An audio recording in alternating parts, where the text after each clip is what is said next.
Türkmenistan'ın hökümetine bir ay möhlet berdik. 10 punktdan ýa-da 10 maddadan ibaret şolaryň amal etmeli işleri bar. Bu aýyň 20-20 may şu neçeli Türkmenistanyň hökümeti şol bizim eden talapnamalymyzyň bir punktunu ýerine ýetirmedi. Indi näme etmeli diýen soragy dün ortaga goýupdyk. Indi şuň kun şol näme etmeli diýen soragyň ilkinji ädimine başlaýar. Ol hem Milli Halat Ediş Komitesi'nin güýje girmeginiň esaslary bilen bagly boljak. Biz ozal size ıglan edipdik, hormatly watandaşlar, Türkmenistanyň Milli Halat Ediş Komitesi'nin göredilerligi bar edi. Indi şonu ýuridik taýdan güýje ýa-da herekete girmegiň güni we möhleti gelip ýetdi. Onuň sebäbi ýekete Türkmenistanyň işläp durýan hökümetem ýok, döwletem ýok, prezidentim ýok, hada kanunum ýok, konstitusiýada ýok. Indi şular ýaly çykganda ýagdaýda biz nähil çykaly tapmaly, nähil hereket etmeli halk bol. Ine şonuň üstünde bir topar adamlar bilen, gurulmalar bilen köpçülik bilen iş geçirildi, söhbetleşilip, duşuşuplar, can edenli hatykan adamlar bilen uzak möhletli wagtyň dowamyny konsultasiýalar aldy. Indi şuň kun gelen netijemizi netide ıglan etmekçi. Ona başlayan Milli Halat Ediş Komitesi'nin güýje girmeginiň esaslary. Ve ine 6 punktdan ibaret. Birincisi, Türkmenistan'da devlet ve konstitusiyon kuruluşunun yokluğu. İkinci, konstitusiyanın 3. maddasının 2. bendine esaslanıp hakimiyetin ähli kuruluşlarını kanun çıkarıcı, yerine yetirici ve kazi, vurmaçılıklı cinayetçi toparın öz eline geçirmeli. Üçüncü, Türkmenistan'ın halkına karşı genosit ve terör, yani korku usullarının dinden kullanılmalı. Dördüncü, halkın ağına sindirilen korku ve korrupsiya zararlı siyasi, iktisadi ve sosyal ýagdaýlaryň yurtda dowamly agyrlaşmaly. Beşinci, Türkmen halkynyň watanyny terk etmäge sezewar edilmeli ve izine dolanmagynyň tetiklenmeli. Altıncı, vatandaşların ähli azatlıklarından ve hukuklarından mahrum edilip halkın ulçuluk derecesine düşürülmeli. Yine şu 6 maddadan 6 punkttan ibaret yine esasi bizim Milli Halat Ediş Komitesi'nin güýje girmegine esasi bol hyzmat edýän yine şu 6 sany maddadan ibaret. Yine şu her maddaň üstünde her punktun üstünde yekeme durup geçmekçi ve son açıklamalarını vermekçi ve yetirmekçi. Hormatly watandaşlar. Yukarıda gorkadylan bedbahtçılıkların 30 yıllar devam etmeli ve hiç bir çözgüdün getirilmeli.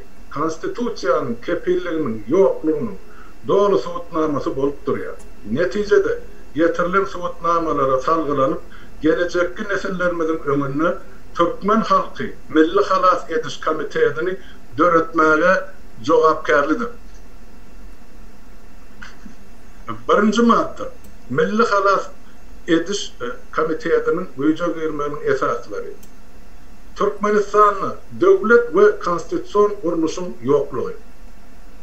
2006 ýylyň 21 dekabrynda Gurbanguly Berdimuhammedow konstitusiyada görkezelen tertip düzgünleri gödep bozup prezidentlik vazifesini bir kanuna ýerledi. Düşünürçiler, birinci, Türkmenistan'ın şol döwürki hereket edýän konstitusiýasyna laýyklykda ölen prezidentin, ýagny Saparmurat Niýazowyň ornuna 3 ay möhlet bilen meclisin şol döwürki başlygy Öwezgeli Ataýew gelmelidir. Emma köşkde dören dil döwüşikliginiň netijesinde Öwezgeli Ataýew tutluk edilip azatlıktan mahrum edildi. Neticede cinayetçi topar hükümeti basıp aldı. İkinci, Türkmenistan'ın şol döwürki hereket edýän konstitusiýasyna laýyklykda prezidentin wezipesini wagtlaýyn yerine ýetirýän şahs, ýagny Gurbanguly Berdimuhammedowyň geçirilmeli saýlawlarda prezidentlik wezipesine dalaşgar bolmagy haky ýok. Türkmenistan'ın vatandaşların hak hukuklarının bozulmağı bilen bir hatardır. Emlak goruğunun yokluğu. Düşünürsüler. Birinci, yurdun içinde ilatın etraf ve velayetlerin arasındaki iktisadi ve fiziki katnaşıkları ve onların durmuşunu girdilen bir kanun çeklendirmeler. İkinci, rayetlerin yurttaşını çıkmağı ve yurda dolanmağı bolan hukuklarından doğru mahrum edilmeli. Üçüncü, rayetlerin şahsi eyeçiliğinde bolan öylerin ve emlakların eyesinin razılığı bolmazdan yıkılmağı ya da dargadılmağı, şahsi emlaklar için değerli ve değişli kompensasyaların tölenmezliği. Netice, Türkmenistan'ın konstitüsyasının kepilliği ve dolanırışı doğru kontrolden çıktı. İkinci madde, konstitüsyanın 3. maddasının 2. bendine esaslanıp hakimiyetin ahli kuruluşlarını kanun çıkarıcı, yerine getirici ve kadiyet, korumaçılıklı cinayetçi toparın ödeline geçirmeli. Parlamentin 125 azasının hiçbiri halk tarafından hödür edilen ya da sayılanan adamlar değil, iş yüzünde parlamentin hukuklarının doğru yatırılmalı. Tazelikle 56 adamdan ibaret halk maslahatının öğretilmeyi, konstitüsyaya karşı olup, Gurbanguly Berdimuhamedov özünü halk maslahatının başlığı deyip ilan etti.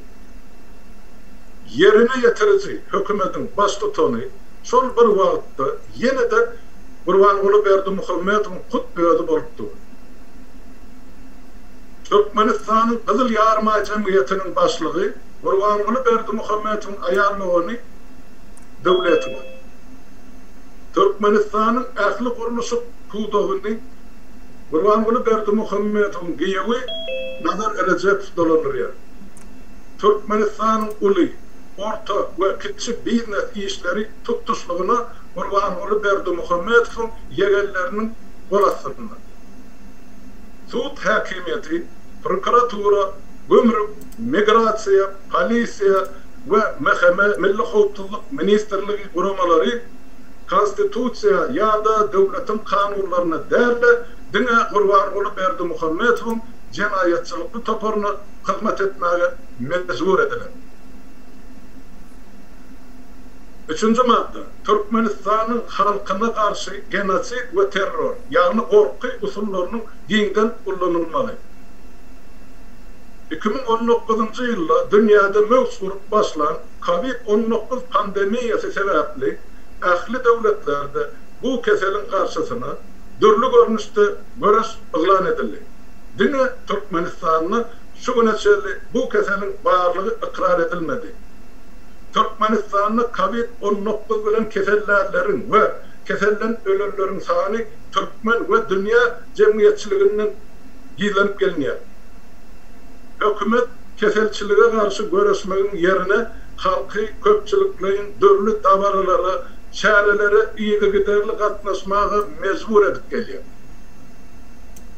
Türkmenistan'ı yaşayış yerlerine yakın kurulan zavod fabriklerin önleyen ziyalı kanunlarının tebiatı dayalaması sebeple döreyen dörlü ağır keseller adamların köpçülüklerin kesellemegine ve vaktinin iyi yok olmağına sebep oluyor. Türkmenistan'ın siyasi, dini ve özbaşlık fikirli adamların bir kanun tutsak edilmeli.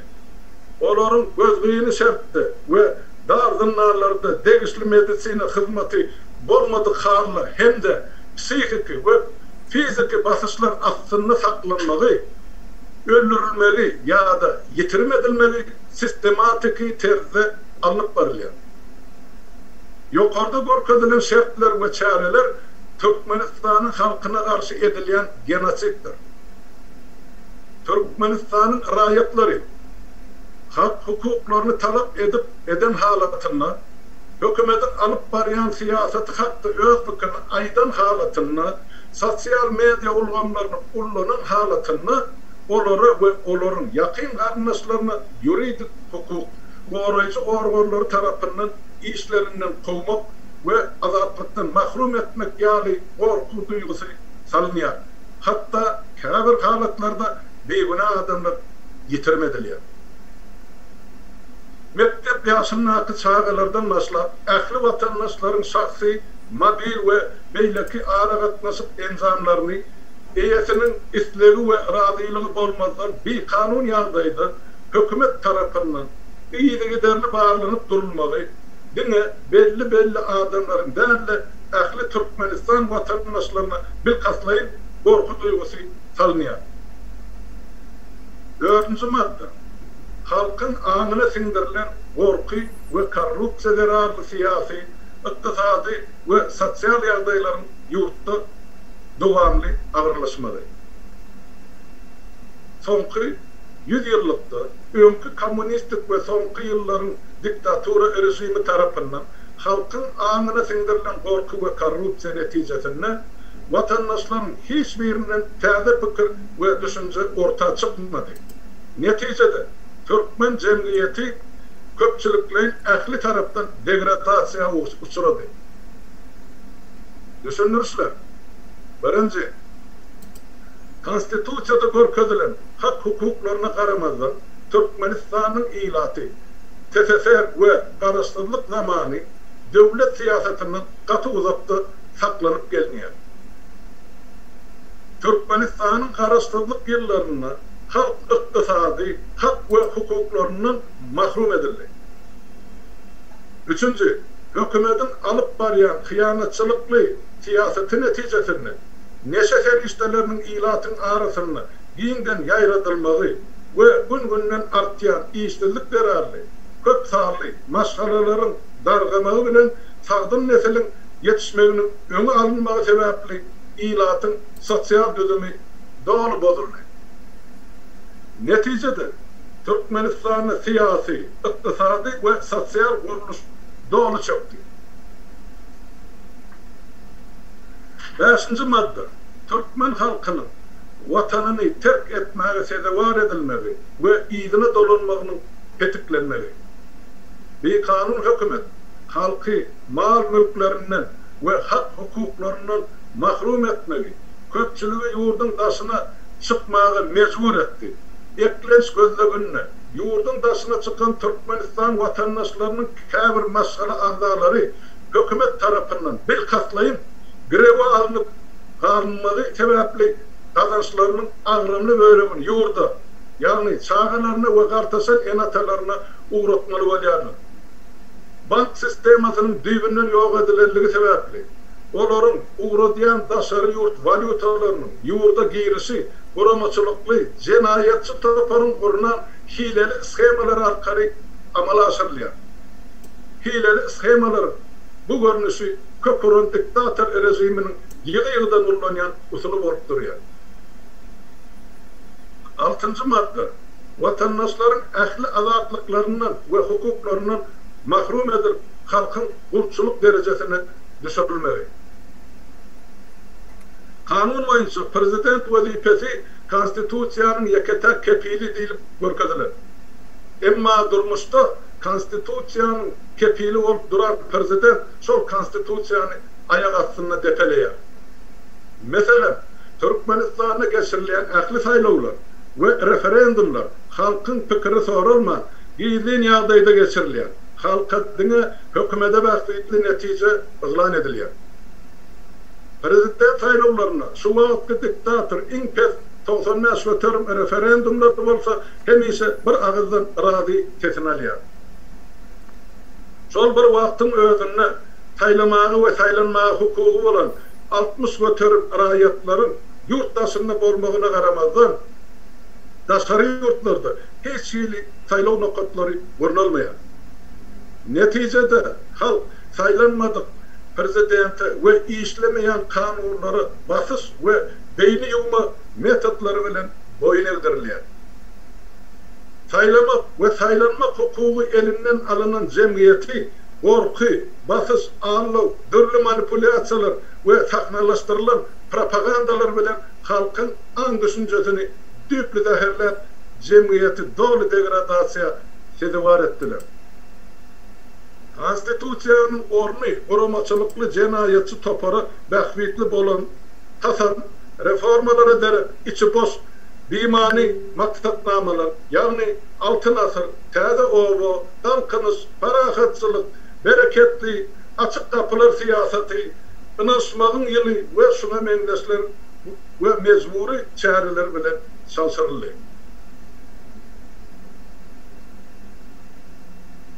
Hormatly vatandaşlar, yukarıda görkezelen bedbahtçılıklar 30 yıllar devam etmeli ve hiç bir çözgüdün getirilmeyenliği, konstitusiyanın kepilinin yokluğunu doğru subutnaması bolup duruyor.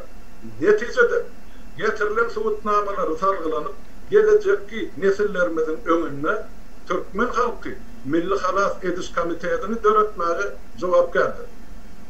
2020 yılın May ayının 20'si Milli Halas Ediş Komitesi ıglan edilen gününden yanlış günden video yürüyor. Milli Halas Ediş Komitesi'nin dolanırış gengesinin eginnes yol başçıları Sapar Iklimik ve Harmara söylüyor. Dinleriniz için sağ olun. Vatandaşlar, dinle soru cevapları kim çıkış edecek şu mesele boyunca geçivermeyin.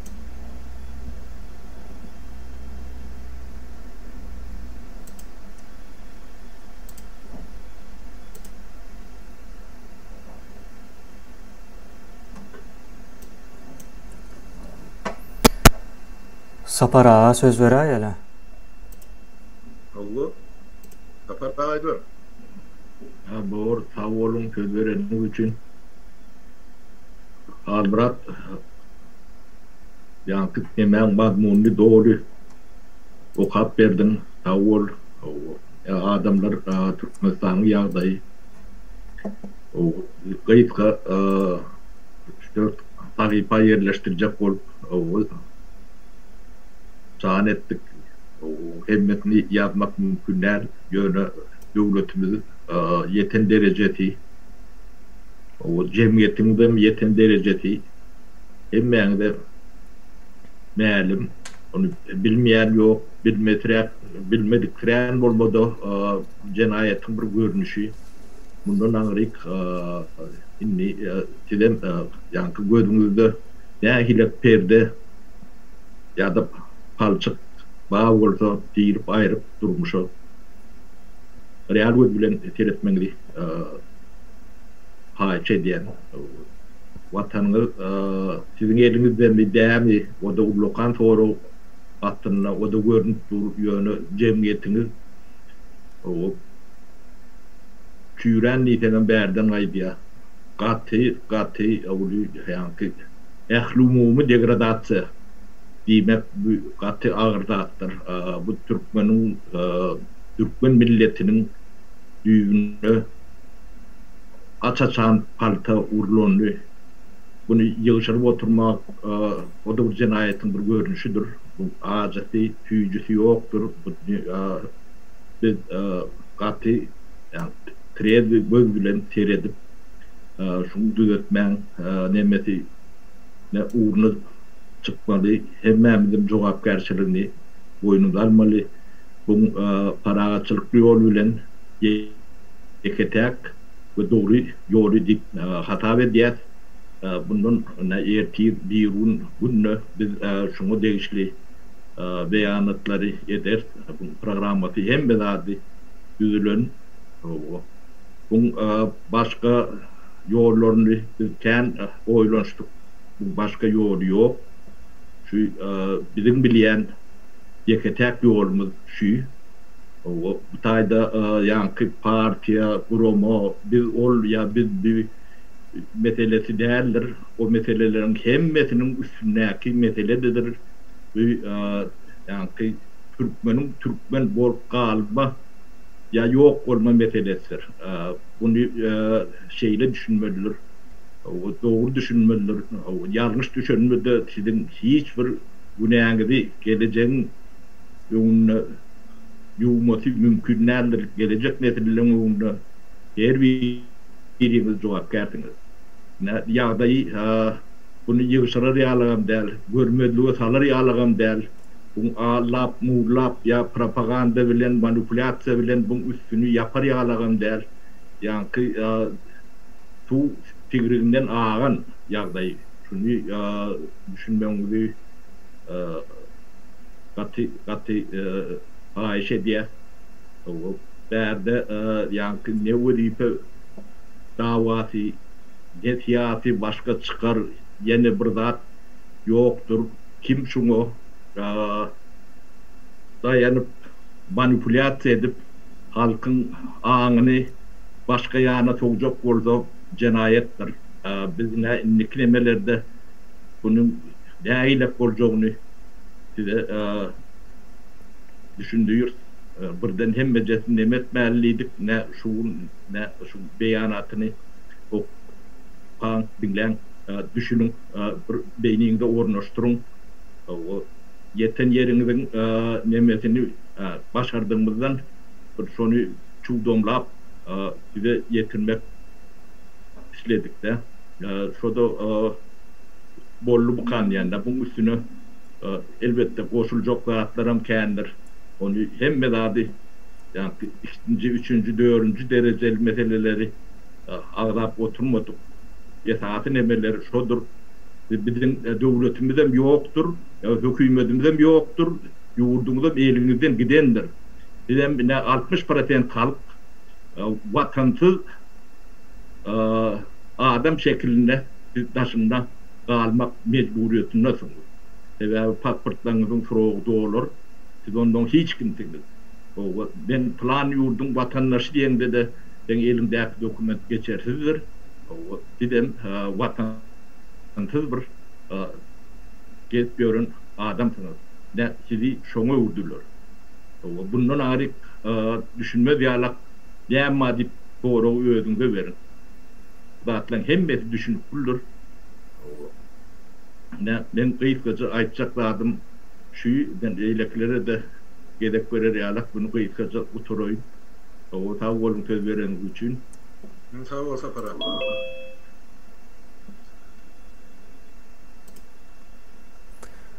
Olya Çarıva. Sizden bir nemäňizi alaly. Näme diýmek isleýäňiz? Ine ıglan edildi. Salam gaderly vatandaşlar. Bu gaty köp wagtyny aldy, adamlaryň wagtyny aldy. Yani gördük baktık wagtdan berildi 20. maýa çenli emma hiç bir baş kaldırılmadı. Türkmenistan tarafından, hükümet tarafından. Aslında hükümet dini boşadırmak için ne var ekeni, aslında hükümet yok ekeni. Onu biz gittikçe getirdik bu zatlara. Şunun için kaderli vatandaşlar şular ýazatları biri edip beren wagtyna şol zatlaryň kaderini bilmeli. Emma biz için gaty agyr düşýär. Şular ýazatları edip beren wagtyna bir adamlardan taňylykyny alaýmak gaty zor düşýär. Şu zatlara dogry düşünmeklerini men halkdan haýyş edýän. Bu zatları döretmäge bize Türkmen hükümeti mecbur etdi. Şonu hemmemiz dogry düşünmeli. Eniden beýlägim kime watan gerek bolsa, kim özüniň Türkmen milletiniň gitip gitmegini islemeýän bolsa, beýlerini bir kuşap watan diýip watan üçin görüşmeli.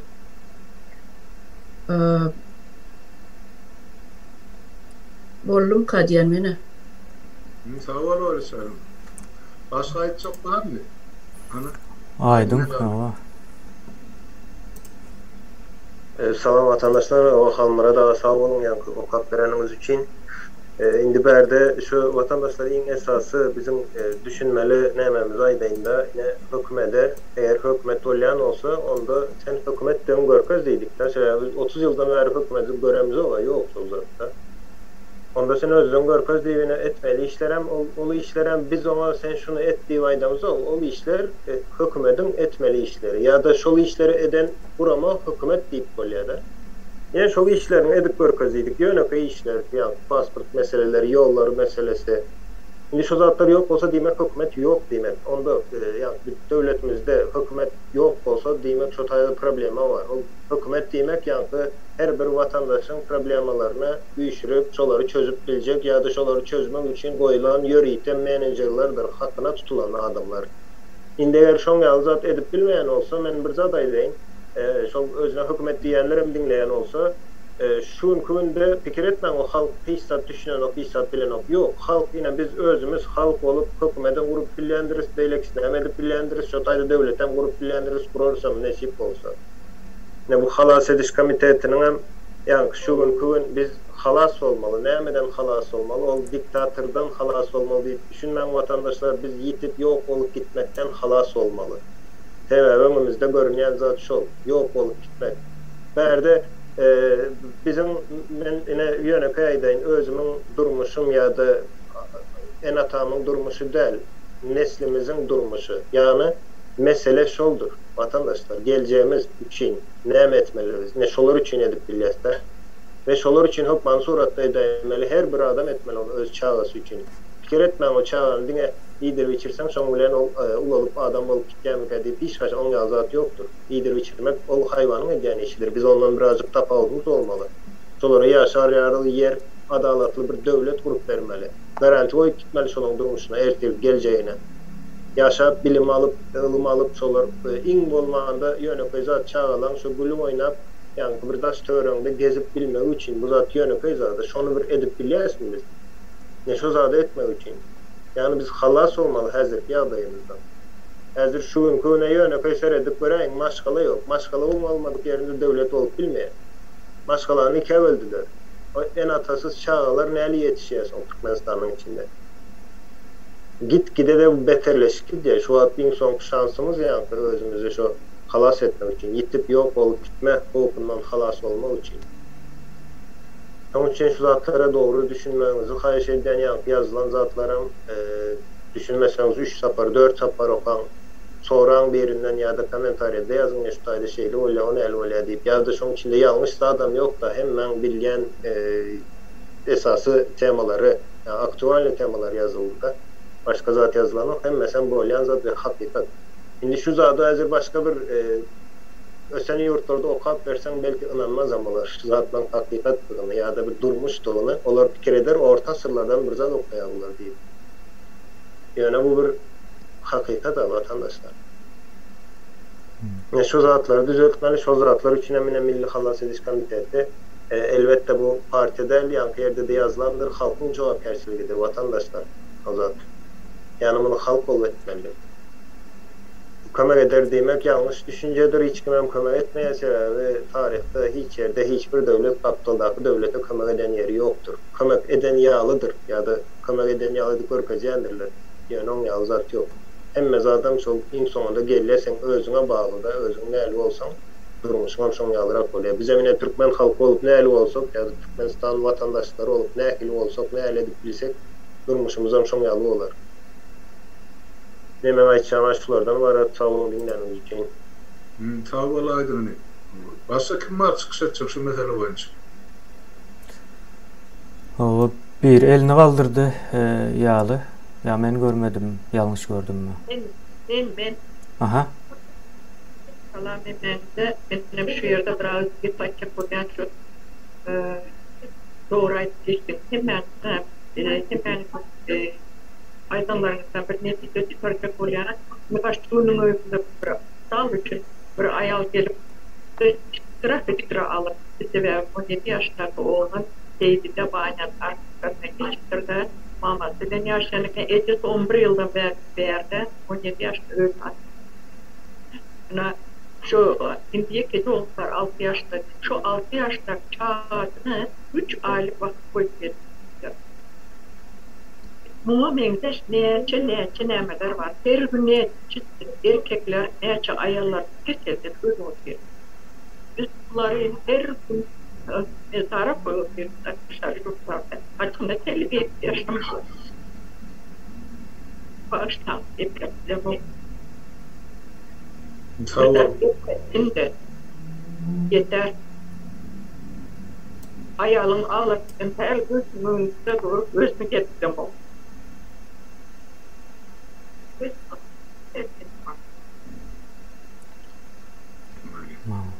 Başka aytacağı adam var mı? Doğrudan vatandaşlar yurdun içinde kıyağda çekip çıkardan halis ağır. Adamların Cumal aydılışından beter bir yoğulayan adamlar bir keselçilikten, 2 koronavirüsten, 3 inni adamlar öz canını kastedip başladılar. Başladılar etmek bilmeyenlik için. Hakikaten en atalar daşına çıkıp durur. Men daş uzaktan misal gözlep görmen, öz Ulalon şäherindäki men den duşlum böyle Türkeşen oğlularım oğlu ýyly hany ýemede Türkiýede ähli maşgaladyň çağalaryny garry en atalarını taşlap gaýdypdylar özlerim Türkiýe. Olaňam elini 7-8 onu bola aktyk saklya 2 garry bol. Bulaňam ýylyňyna ýesi gelýär, geýnesi gelýär, en atan ýanyny bolasy gelýär. Şo mümkinçilikler ýok şu çağalar.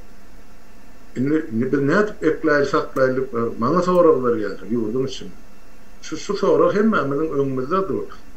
Ol halky, ol hökümet gyrgyna berdi, fakty işte, vatandaşlar, doğru düşün. Ýygymyzda adam galma, ýene 5 ýylyň dolanyp barsaň, şo goýup gaýdan adamyň dünýasy ýokdur, ol çağı boldy, garry boldy, tapawut ýok.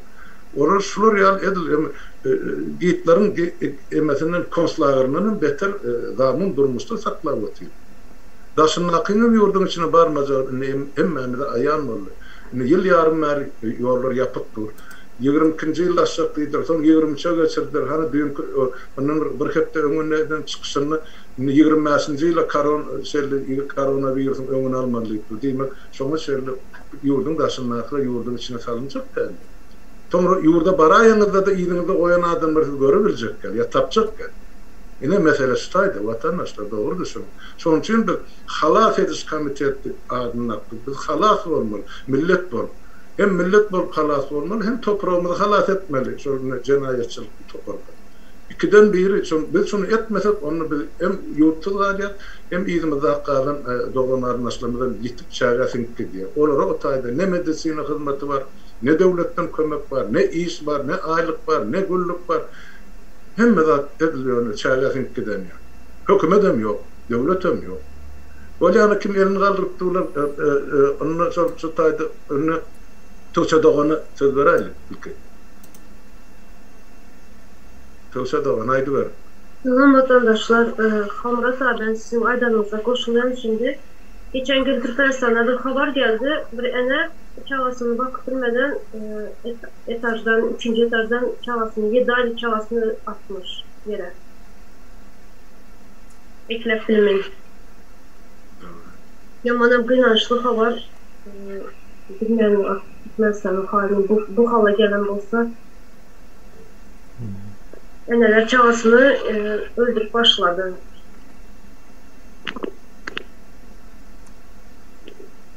Doğru. Öyle çağırın. Bolun mu? Haydi bolun. Öyle söylüyor. Öyle çağırın. Ne be? Şu ýerde ýa-ni men Gülloganyň aýtjakdatyna bir kağıt goşjakdym da sebäbi ýa-ni bu kurdagda olup aýdy bilmedi. Günaşy habarlaşyp durýan her günem erwet habar alýar. Düýnüň onlukda şol bir erkek kişi diýdi, çağa 4 san çağa bar ekenmi, eklebilemek diýip daşygy bolmaly öde. Eklebilemek bir ağız adalda ayalym çağalarym bir taýyp ekler, bir ağız adalda bir peýda diýip özüni oklapdyr diýe 4-nji etaçdan. Şonu ýa-ni sesi bogulup aýdy bilmedi, göz ýaşa bogulup. Şonu aýdyp berjekdim, hemem neme vatandaşlarymyzda şu onluklar barada aýdaýyn diýdim, gaderli vatandaşlar, o onluklar hökmandaşdy görüňizde ýygnan, siz etmeseňiz size hiç kim edip bermez. Bu zatlara gaty bir seriozny dem alyp baryň özüňiz, seriozny seredin ştatlara. Sebäbi biri edip berer diýip pikir etmäň. Siz şu zatlary şeýle pikir edýän bolsaňyz diýmek sizde jogapkärçilik diýen zadyň diýip göter ýokdugyny anlatýar. Her bir adam özüni edýän hereketlerine jogap bermeli. Onluklary düzedin, onluklary döredin diýilen soň siz şu zatlaryň uğrunda bolmaly. Yok maňa degme özüňiz edin, bizim soň barar, olar ýaldat bolmaz. Her bir adam jogapkärçiligi duýmalydyr. Siz ulu adamlar ýa çağalykdan başlap size jogapkärçiligi nämedigini bilýän bolmalysyz. Şoň üçin hem hökman onluklary döredin, goşulun aktivni hereket edin. Benim şu geçen ýylaçenni adamlaryň Türkmen milletimizin beýle degradasiýa bolanan habarym ýokdy. Çünki geçen ýyl şu ýanvar, fevral, mart aýlaryna gatnaşyp başladykda şu işlere men özüm hakda edýän. Bunu men bilemokdum. Türkmenistan bilen aram ketilen soň adamlarla gürleşmem soň bularyň mentaliteti zady ben ýadymdan çykyşypdyr. Olar o derecede mentalitet gaty ara tapawdy diýendir öýdip pikir etmedim. Halkyň degradasiýa bolanan şeýle zatlardan habarym bolman soň şu geçen ýyl bäri okuyan kommentariýalary, ýazýarlar, olar okuyan adamlarla gürleşýän bolýan.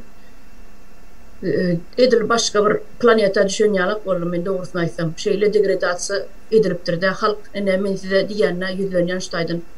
Sizin düşünjäňiz gaty dar. Degradasiýa diýmek ene şu gaty dar düşünjäňiz. Hiç zat düşüneňiz ýok. Şu zatlar inem üçin edilýär, siz üçin edilýär. Siz özüňizden bilip edilmeseňiz, edip oturan adamlar barka şolaryň gadyryny bilmeli. Men ene şunu aýtjak boldum. Bu zatlar siz üçin hiç zat ýalykdyr. Ýöne ýuwaş-ýuwaş görürsiňiz, bakarsyňyz, bir adamlar işläp başlandan soň gelýän netijeleri görürsiňiz bolýan, onuň düşünüp başlarsyňyz. Ha, bu da biziň eden zatlarymyz, biziň ýaşan döwrümiz duruşuna ýalňyş eken, duruşuna ýalan ekeni, ana indi durmuşyny indi başlaýan eken diýersiňiz. Şoň üçin her biriňiz jogapkärçiligi boýnuňda alyň, jogapkärlik çemeleşin, zatlara biýliňizi berip kuşaň, gatnaşyň hökman aktivini men şunu aýtjak boldum. Sağ olun öyle sarılma. Hakikaten bir zat belli kesmiş öyle sarılma. Yurdun içinden bana günü nasıl zannedip gördüm. Ümmet Halmurada genellik diýdi. Oğluk diýenler bizim doğan arnaşymyzdan 50 adamdan geçti diýip otylardy. Şey edip birigip adamlar indi doğan arnaşlarynyň arasynda, ynanşýan adamlaryň arasynda şo biziň edýän çykyşlarymyzy, halka ýüzlenmelerimizi ýa ýurtda bar problemlerini açyk görleşýär. Ýa daşyndan hökümetin olýanky dinleýijisi ýa agenti gelen hatda bir ynanşýan adamlaryň arasynda gelmä mümkinçiligim ýok.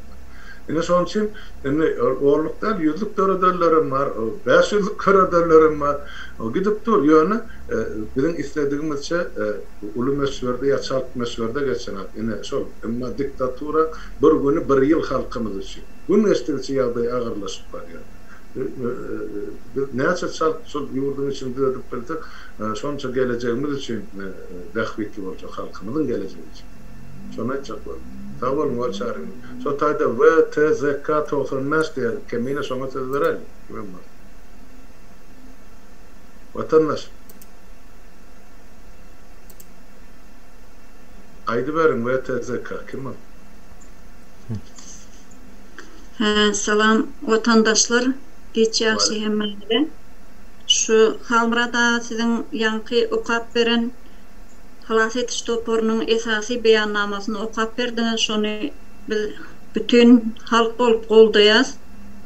Şu halas etiş topory biziň düşünüşimiz boýunça şu halky şu häzirki rejimden halas etmek diýip düşünýäs. Hem şoň uly üstünlükler bilen şonu biz aňryp alyp gideriz. Nesip bolsa halkymyzy şu halas etiş topory bolup bütün halk bolup uly üstünliklere yeter diýip anam bildirýän.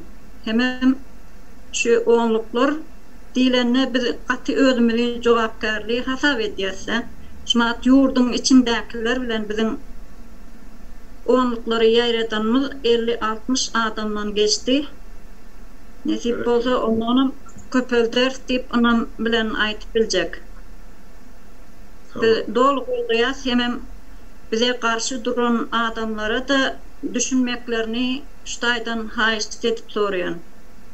Bir de kommentlerde karşı duran adamlar bizim Türkmen vatandaşlarımız ya yurdun daşından bir ne tanış adamlar değil de şolaram Türkmenistan'ın rayeti, Türkmenistan'ın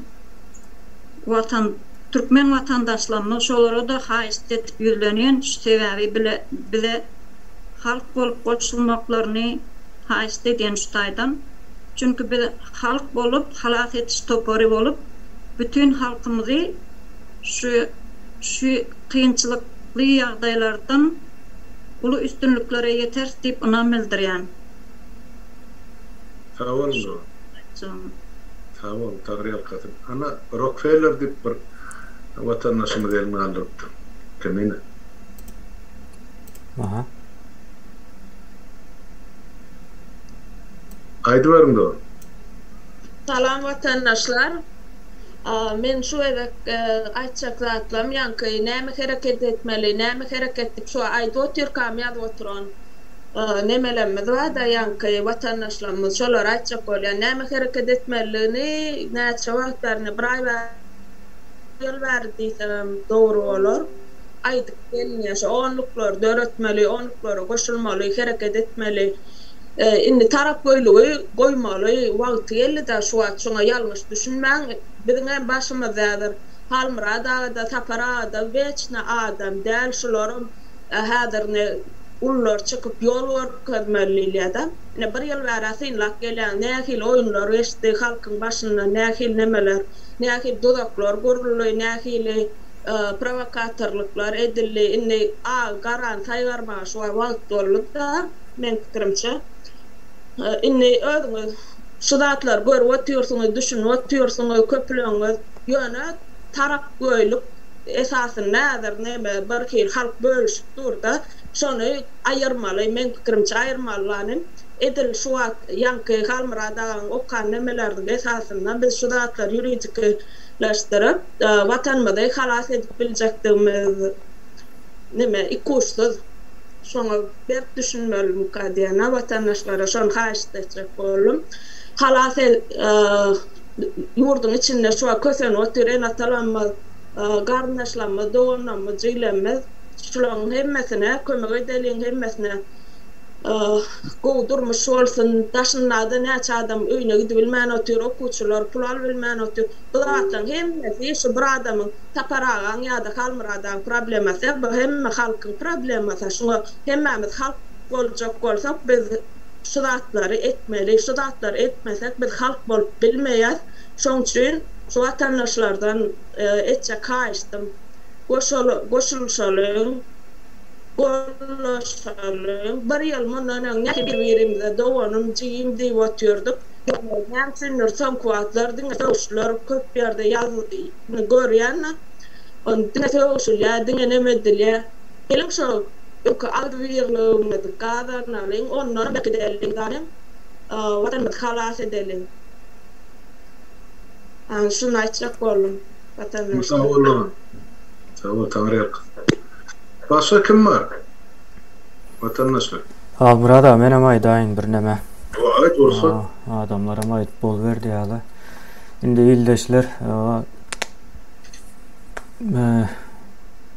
ben komentariýalaram umumy okudum. Yani tahmin edişimiz ýaly reaksiýa, o iki taraply reaksiýa var. O biz onu öňünden hem bilýäs. O ýene bu milletin halas bolmagyny islemeýän iki topar vardır. Bunu ýadyňyzdan çykarmaň. Biri ýurdun içindedir. O biram yurdun daşındadır, yurdun içindekilerden o neme alyandır, eklenç alyandırlar. Şu halkı daşında da oyanmağının öňüne almak bilen. Bu zatlar bolmalı. Şonun için bu halk bölündi, o böldüňiz diýilen näme gelmeň, o halk bölünen däldir, halk bölünýän hem däldir, o birleşdirilýän hem däldir. Halky o manipulasiýa edýändirler. Onun nemesi yok. Indi halas ediş kuraması näme sebäpden dörenligini o görkezdik o taýda. O hemmemizin bilýäs o zatlary ýanky aýdyň aýşam ýaly ýa-da komentariýada da geçdi bir ýerde. bu zatlar bilinýär ýöne şu zatlary izgideril edip yazan bir sany ne jurnalist vardır, o ne Azatlyk yazandır, Azatlyk radiosu ýyllardan bäri işleýändir. Bu zatlardan ünsüňiz çekmek isleýän ýörüýte. O näme üçin ine şu zatlar ekrana berilmeýär izgiderli. Ýoksa şu ýanky ýazylan maddalary daşary ýurtda haklara görkezseň, akılları almaz, akılları durar. Bunun ýalan bir döwlet dolarmy, ýurt dolarmy diýilen näme çykar. Indi bunun daşynda da Milli Halas Ediş Guramasynyň döredilişini görýäňiz bugün.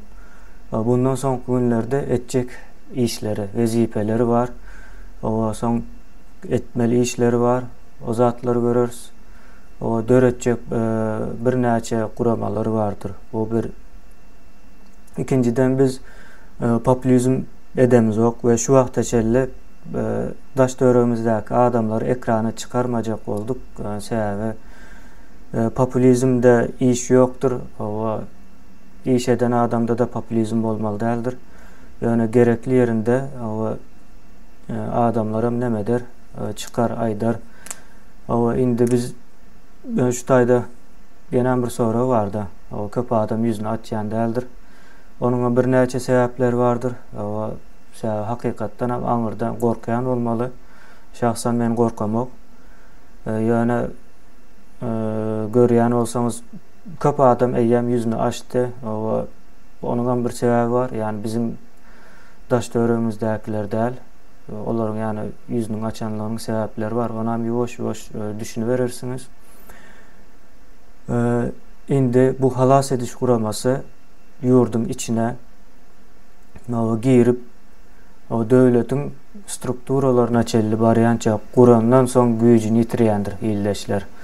Ve saparaň aýdyşýaly bunun üstünde bir gurama ýokdur. Bütün döwletler gurulanda ýa-da täzeden gurulanda döredilýän zatdyr ve buna ne partiýa, ne birleşmeler, ne de başka zatlar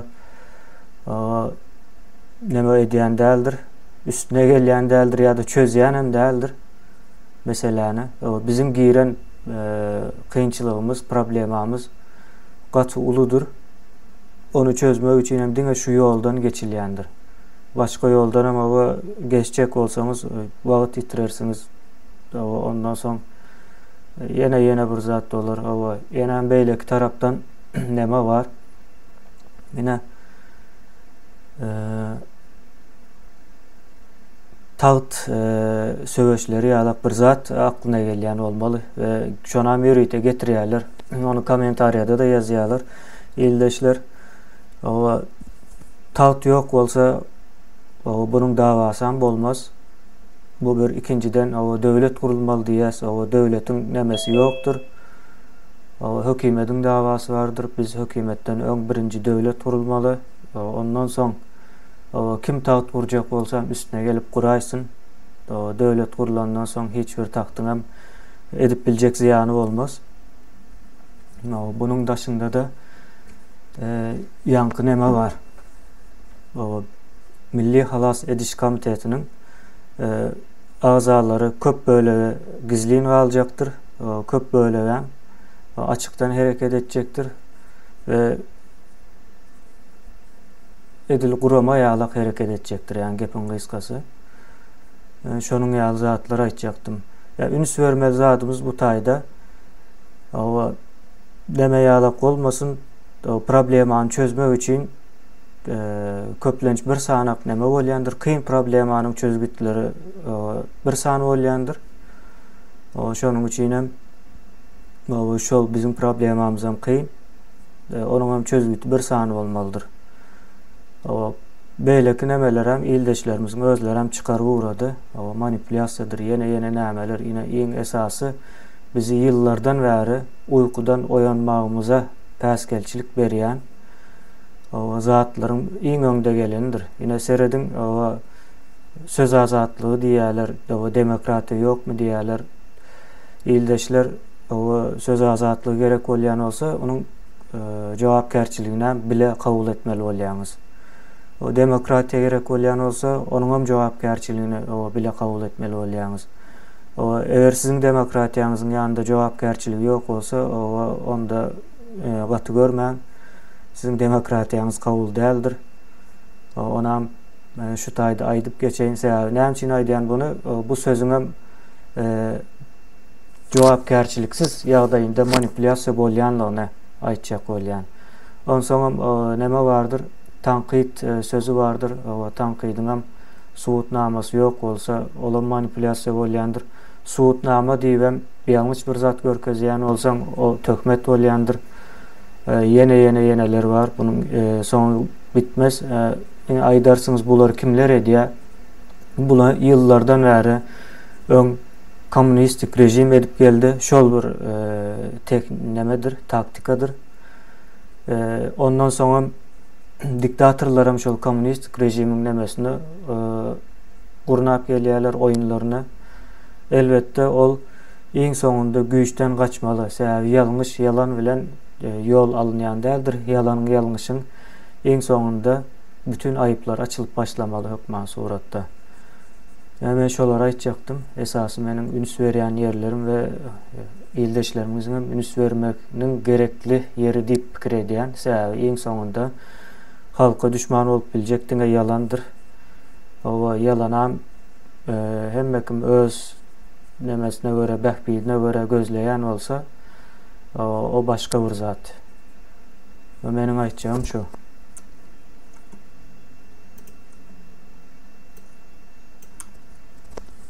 Nefes.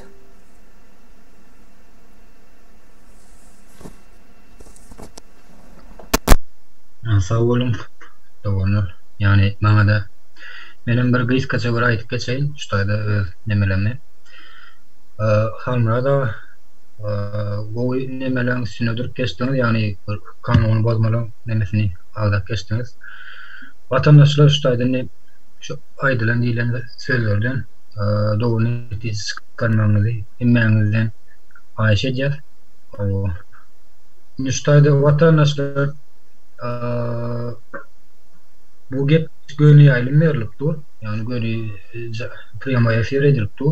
Ve şu gep peşin aşağını başlayan 3 yıda tovarak adam seredi otuyor şutayda. Şu komentaryada yani kemiğinden belirlek geçiyalık bu diktaturan saklanıp kalmağını neme veriyen 2 tane topor var yani saklanıp kalmağını isteyen bir ay yurdum birden yani yurdum kaşını belirlek geçti kemiğine. Ve şolar şutay gelip şu komentarya gelip şu halkın arasını bozacak koyar yani bir islenmeyen nemeni ortağa atacak koyarlar yani bir şu komitetin yerdeki oynayan bir oyunlarını gorkacak koyar yani biri sipahiçilik etya biri yine hayvat etya onları nemetmen yani diyecek koyanın berdaki oturuyan adamların hemmesi yani düşüncesi ütken yani düşüncesi yerlikli düşünýän adamlar diyecek bolýan. Şoň üçin olara kendime ünslerine şundan ibaret yani aýtsak. Sağ olun. Ýeme hakykatdan şu düýün elan etdik de bir ay boldy 20 senden aňyrda başga hereketlere başlajak diýip boldy. Hökümetinkilermi, beylekilermi ine sahipalara girip koyup bilen kapasını koyup otururlar. Olan barine bolu verisi şol. Olardan katı görmem vatandaşlar. Olar alyan aylığını ödemeli, hasabat vermeli. Ine şunu iş ettik deyip, iş eden adam söylüyor. Bir daha olardan iş talep ediyor. 10 maddeden ibaret. Olarım ine şu bizim üstümüze koyuyan tohunu iş deyip hükümete ine hasabat veriyorlar ya açıyor. Ine ödemeden hem Mehmet ine bir milletin adamı yani o tayda bir ayarlığını da etti de yani karşı durarlarım hükümettekilere hayiş ediyordu. Oradan hayiş etmenin peydası yok. Ne söyledi? Yıl yarım devamını hayiş emedildi. Tıpayışılıkla deyip görüldü. İnsafında da yüzlenildi. Toprakta hemmemizin en atalarımızın atavağlarımızın bir toprakta karışıp yatanım yatlandırıldı. Yok. Türkmenin bir sözü var, kuykuyunu kabır düzüldür diye de. Bu adamlar eğrağız, eğirliğine gitmeli. Ol bir ikinciden men öz sahypamda şol adamyň birini goýjak gal sebäp ol sahypa sapara bir ýere gaýdyp ol bizim öýümüz ýalyýar. Näme üçin onuň içine ayak kaply girmeli. Medeniyetli gelsin, sonra versin, sonra ona cevap alsın. Ol taýdan başlap iki sözüň başyny çatdy bilme.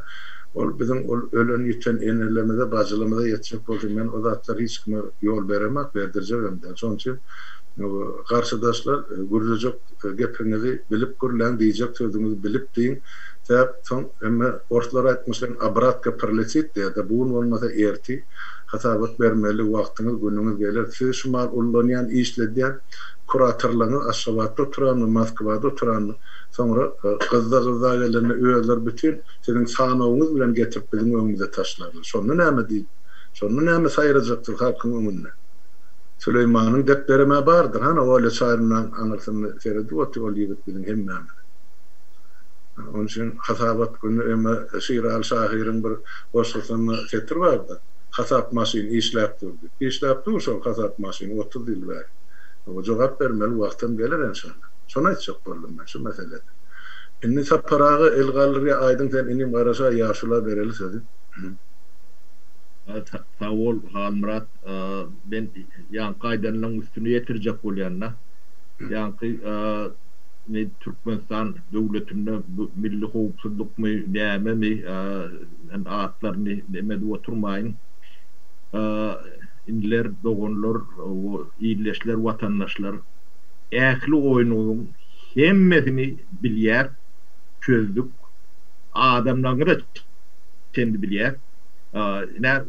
Hökümeti grup başlar. Şo taýda da ýa-ni şuňam howpsuzlygy bolar, sizin milli howpsuzlygyňyzy ýalak. Şonu men ilkulak duýduraýyn. Manipulasiýa edýän adamlaryň hemmejesiniň spideri, adi demeleri bilen yüzlerce adamları bilýär, hasabından bilýär, kim näme işleýänini bilýär. O her ýyňyň araňyzda da adamlarymyz bar, ähli faktany bilýär. Şonu men size gowy edip, ýa-ni beýniňizde, ýa-ni jynk ketip oturur ýalak demedi.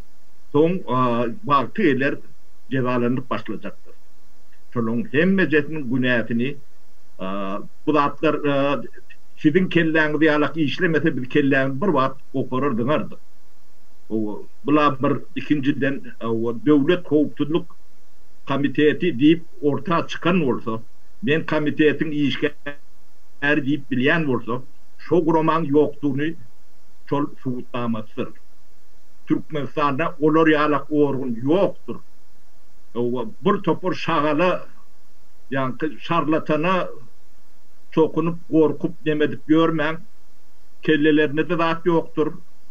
Ukyplarym ýokdur. Ne watan saklap bilýändirler, ne watan gorap bilýändirler, ne de düşünjeler bardyr. Bulun işgärlerinden de bulun işgärler elbette däldir. Bular olaň şyt ýorkalary, şoňa meňdeş demelerdir, şapkalardyr. Olaň hemmejesini çykardy. Yeken. Adyny çendi bilýändir. O sizin aramda sokonnoňdan bilýär. Ulany bilýär.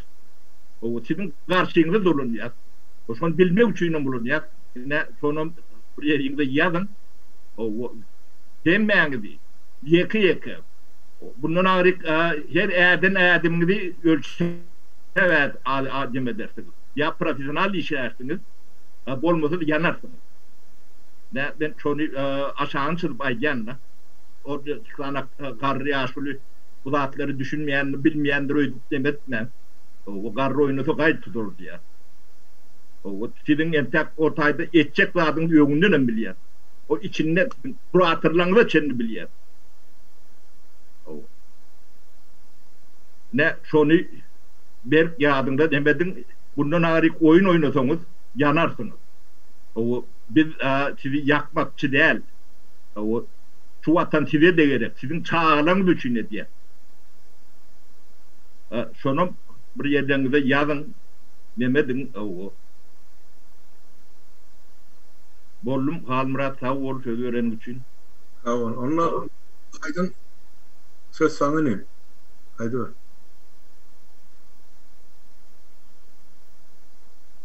Menem şu yankı nämen aýdyp geçecekdim-de şol ine döwlete hyzmat edýänler ýa yeneler diýip kommentariýalarda provokasiýon kommentariýalar ýazýarlar-da. Watandaşlar şolary bärde olan ýazmagy şu sizin pikiriňizi ýa-da dinläp duran wagt şu nämeni bozmak üçin ýazýarlar. Olaryň niýeti belli, ýöne olardan ertirkünine halk harekete geçer. Şolaň hemmesem olar diktatora hyzmat edýär ýa-da gowy görýär diýip pikir etmäň. Ol adamlar aýlyk alanda näme etdiň diýip soralýar-da. Olar näşe ýazan zatlaryny suratly düşürüp görüp gözjär. Men näşe zatlary etýänine gör diýär-de. Birine diýär, biriniň şahsiýetine deýdim, birine ýanky söwünç ejesine söwdüm, doganyna söwdüm diýip görkezýär. Şoň üçin hem olara aýlyk berilýär. Ol adamlar pikir etmäň, olaram düşünýär şu aýdylýan zatlaryň näme digini.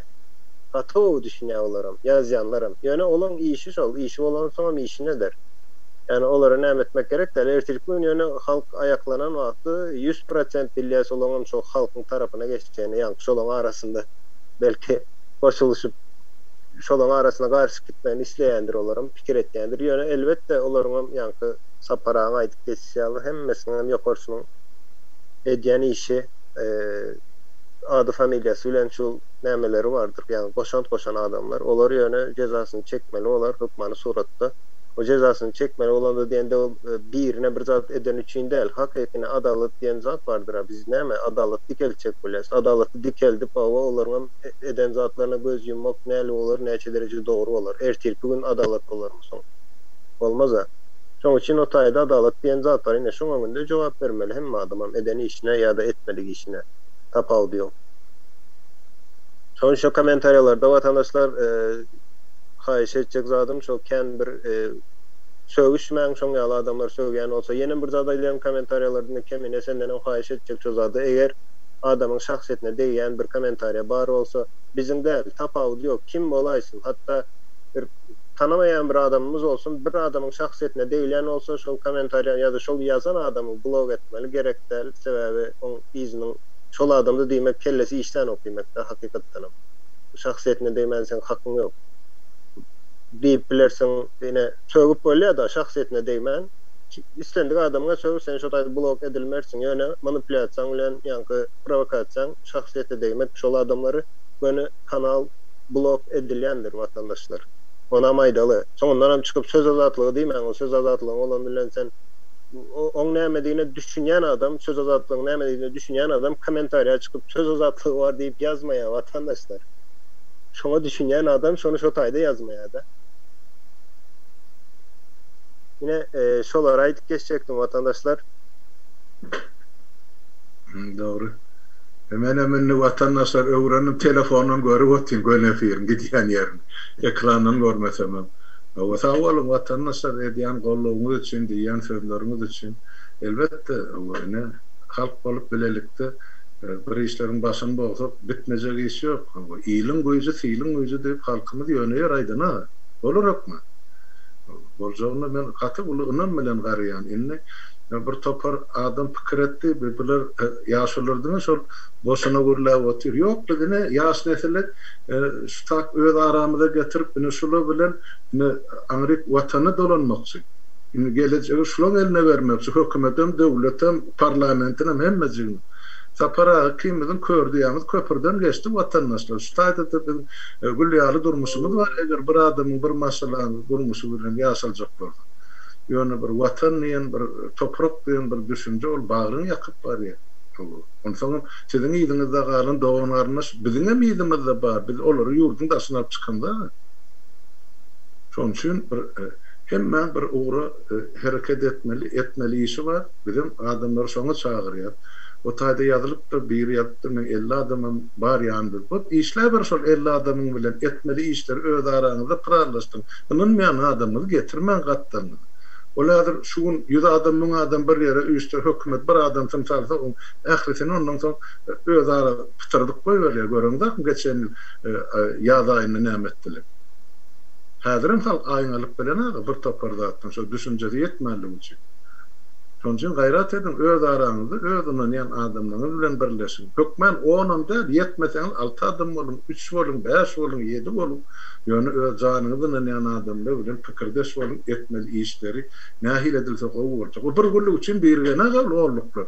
Gelecekde şu watanymyzyň fundamenty şol, düýbü şol. İstenlik ýerde näme edilmeli bolsa, owan meşwerinem şäherdemi, etrapdamy, welaýatdamy, şu orluklar onuň öz aralaryny, öz pikirini ýetirmeli şol ýerli hakimede. Onun ýokarkylary, deputatlaryny özleri saýlawa gatnaşmaly. Şoň üçin gurnalýa bu orluklar meni ýasa paragan gurlan diýip gurnamda watandaş özüňizi goran diýip gurnaýarsyn. Watan toprak elden gidip barýar. Ne şu zatlar üçin gözüňe tutulan bu orluklar. Şol hökümet artık mas adamlara azar vermesin, bilmesin, görmesin bir adamlar arkayn hiç olmagyna öz ananşyan adamlar bilen arkaylykda oturup öýün içine pikir alışdym ya iş ýerine diýip ýene şonu biz size maslahat berdim. Şolum dogry. Ýene şonu aýtjak boldum. Ýene aýdyň ýene melini galdyrýar. Ol aýdy berin. Vatandaşlar ben hemen açacaktım. Başka şu yankı okulan maddeler hakkında fikrini açacak var olsa koşmaça açsa yavaş toparlasak veya vaktimiz yettik geliyor da 4-5 gün vaktimiz aldı vatandaşlar. Son ayda indiydim Halmra'da. Vay bu ne vaktimiz az mı bu? Ama bugün birazcık vaktimiz az. Böyle ya. Onu Gavhar'dan var men hazır söz vereyim. Gavhar'ı söz senden. Salam vatandaşlar. Setim açık olmayan için açık nemedi bilmedim. Benim aydık geçýäningden hemme zadın üstüne koşutma ýer tebäri bizim birleşmegimiz diýmek. Aýtjak zadım aýdyp bilermi bilmedim emma şunaýda etmeli hiç kim hiç ýylak bizim ýurdumyzyň içindäki bolup geçýän zatlaryň bir gelip düdüdüp veya da nemedip bermeýärdi. O taýdaky içeridäki oturanlar bizim çağlarymyz, bizim enatalarymyz, olar kynçylyk görýär, bir başga ýerde. Şo sebäpli bu taýyk ýygnaşýanymyzyň sebäbi sizin hemmeňizden bilýäňiz ýurdun içindäki bolup geçen betbagysyzlyk we bunu biz düdüdüp biler içeriğini bir başga ýerde. Haýsy ýurdu el alanda hemme ýurduňan başyndan kynçylyklar geçen hiç haýsynyň al saňa şu durmuş ýaşdy diýip hiç kim olary getirip beren ok hiç ýyly.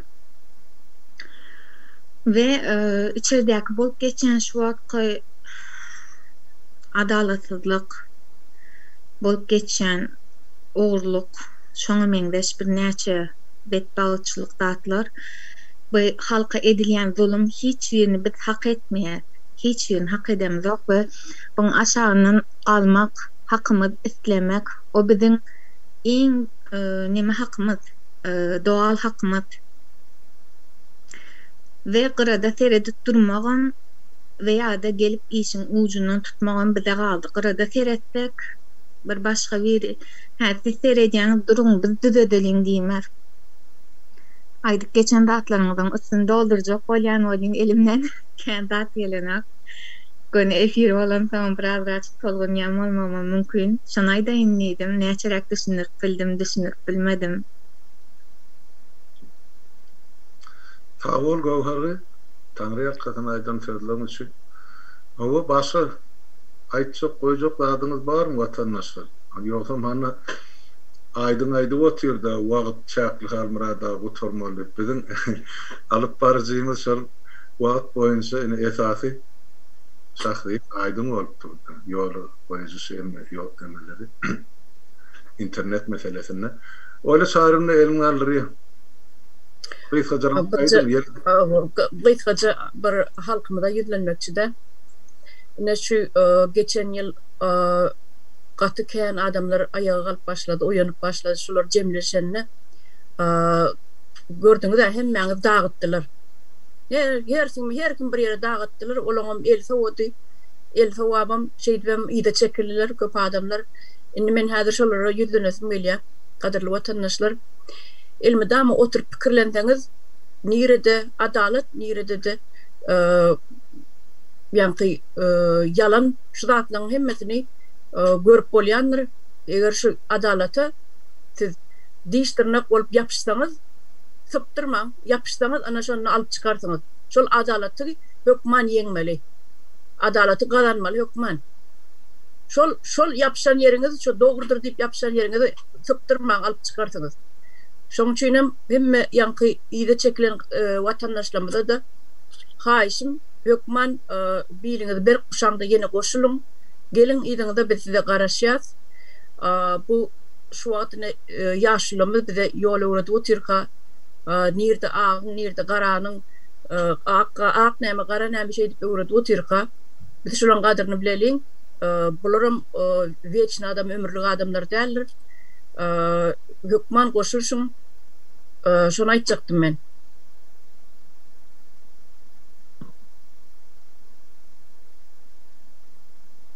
Salam vatandaşlar, menem öz gözlerimde şu aýdylanyň hemmesini gollaýan, ýene döwründen bir üstüne goşup adym var, şonki aýdylan zatlaryň arasynda biziň halkymyzyň jemgyýetimiz hatırlıp barýar.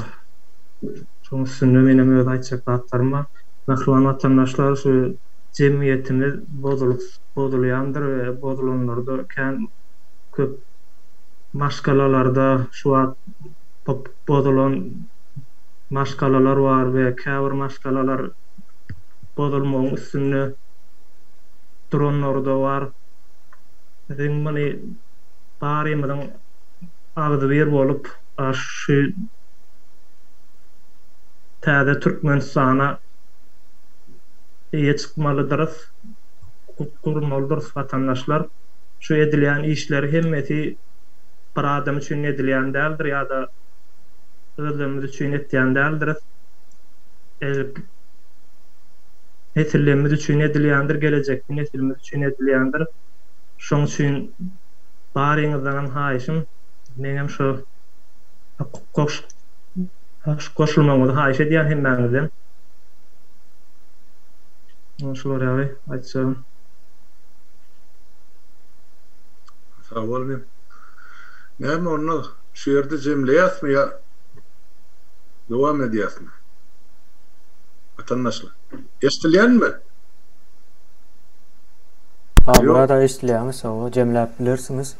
Onu vatandaşlar, hemmäňize Taňry ýalkasyn geleniňiz üçin, dinleýäniňiz üçin, öz pikirlerinizi paýlaşanyňyz üçin, ana o taýda ýazan kommentlaryňyz üçin bir gurrumyň dowamy erti ýürgün aňyrkyn şeýler gider barar, edilmeli işler gatkan öňde onu meni tertipleşdirip siziň dikkatyňyzy günne gün aşa ýetirer durur. Onu şu ullukça hemmäňize öňde saglyk, inki